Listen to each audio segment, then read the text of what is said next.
मानस, क्या पिक कर रहे हैं आप? तो देखिए, भारत फोर्ज पे के ऑप्शन में खरीदारी करने की राय रहेगी। भारत फोर्ज ने आज अपने 50 डे और 100 डे मूविंग एवरेज को रीगेन कर लिया। मेरे ख्याल से ये 200 डे मूविंग एवरेज को भी ब्रेक कर सकता है। इसलिए इसका जो 1200 वाला कॉल ऑप्शन है भारत फोर्ज का, वहां पर खरीदारी करने की राय रहेगी। 38 रुपीज के प्राइस चल रहे हैं। इसमें आपको जो स्टॉप लॉस है वो 26 रुपए के नीचे लगा के चलना है और टारगेट 60 रुपए 60 रुपीज के सेट करने हैं। ओके, भारत फौज 1200 की कॉल आपको पिक करनी है। और मैं थोड़ा सा देखिए हट रहा हूँ कुछ देर के लिए, बट लुक एट निफ्टी। ऐसा लग रहा है किसी ने सीधे बास्केट सेल कर दी ठीक उस प्राइस पे, 24,885 पे। और ये देखिए 880, 870, 860, 840, 830, 820, 800।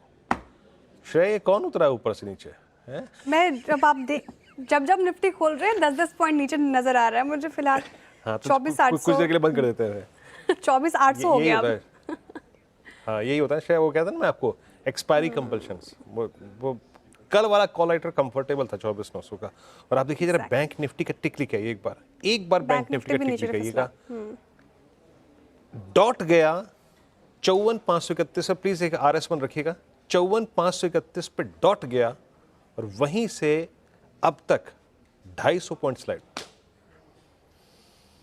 अब जो हमारे अगले 3 जो विशेषज्ञ हैं वो भी थोड़ा घबरा गए होंगे, बाकी क्योंकि 3 ट्रेड्स बाकी हैं अभी।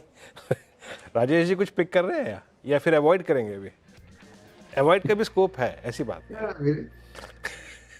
नहीं। Be practical, it's difficult definitely. नहीं, थोड़ा सा जोर में टिक आया है, तो आई थिंक थोड़ा सा वेट करेंगे। CDSL की जो हमने एक पहले बात की तो उसी के साथ फिलहाल स्टिक करें। तो लेट्स सी, क्योंकि निफ्टी में थोड़ा सा सेलिंग हेवी है, आई थिंक थोड़ा वेट करूंगा मैं। थोड़ा सा इंतजार FNO सुपरस्टार के लिए राजेश जी की तरफ से। जिस तरीके से 24,780 पर आ गया है निफ्टी, तो सेलिंग प्रेशर दिख रहा है अब। चार्ट का चमत्कार के लिए सोमिल जी क्या पिक किया आपने?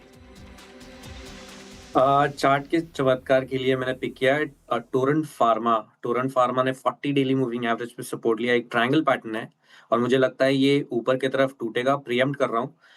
20 डेली मूविंग एवरेज के नीचे ही चल रहा है। ब्रेकआउट एक्चुअली है ऊपर 3,655 के ऊपर, लेकिन ये प्रीएम्प्ट है। स्टॉप लॉस रखेंगे 3,550 पर और टारगेट होगा 3,800 पर। ओके, टोरेंट फार्मा चार्ट का चमत्कार के लिए यहाँ पर स्ट्रेंथ नजर आ रही है। सोमिल जी को बताइए मिड कैप फंडा क्या चुना है? शरद जी आपने?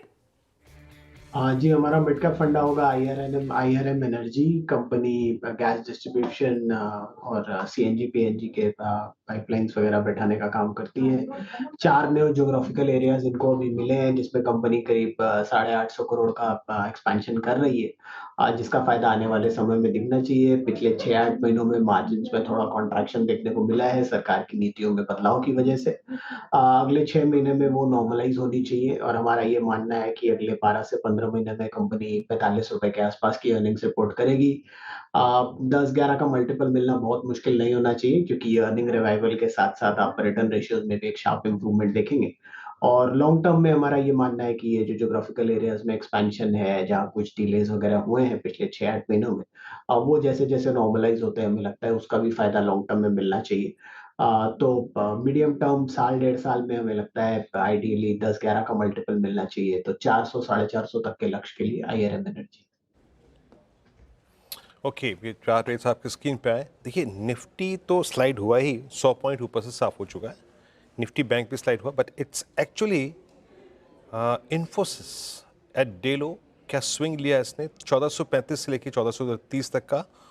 और ये इन्फोसिस और निफ्टी IT अगर आज यहाँ पे क्लोज होता है 34,343। देखिए थोड़ा ट्रेड्स को ना अब हम कम रखेंगे, थोड़ी सी वॉलेटिलिटी ज़्यादा बढ़ गई है।